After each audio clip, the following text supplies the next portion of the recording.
मासूम ड्रामे की अगली किस्त में आप देखेंगे कि नवाब साहब ने दिलशाद को घर से निकाल बाहर किया और एक ही दिन में अपनी बेटी नीली की शादी तय कर देते हैं वजदान के साथ।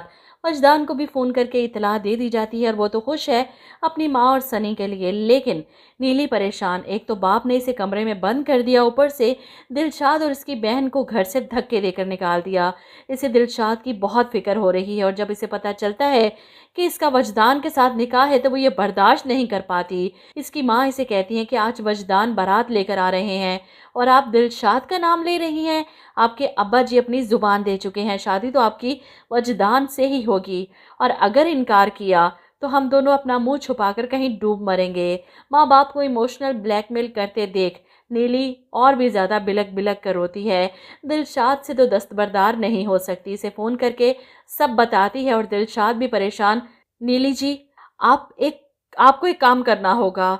वो नीली को उकसाता है, अपना प्लान बताता है और नीली भी इसकी बातों पर आंखें बंद करके यकीन करके अपने दोस्त रज्जो को बुला लेती है और अपने कमरे की खिड़की से इससे मदद मांगती है कि तुम ही मेरी मदद करोगी। जिस पर दोस्त जवाब देती है, तुम्हारे लिए तो जान भी हाजिर है। और जब नीली इसे अपना प्लान बताती है तो सुनकर रज्जो भी परेशान हो जाती है कि नीली ऐसा करेगी तो बर्बाद हो जाएगी तू। जिस पर नीली फैसला कर चुकी है कि मोहब्बत किसी को बर्बाद करके ही आबाद होती है। अब नीली रज्जो के ज़रिए घर से निकलती है, शायद पॉलर के बहाने।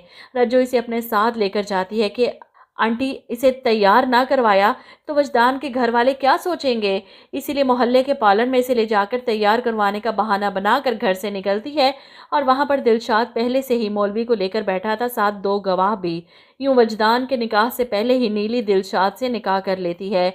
मौलवी जब पूछता है तो दिलशाद नीली से कहता है कि नीली जी, मौलवी साहब आपसे पूछ रहे हैं कि दिलशाद फैसलाबादी आपको अपने निकाह में कबूल है।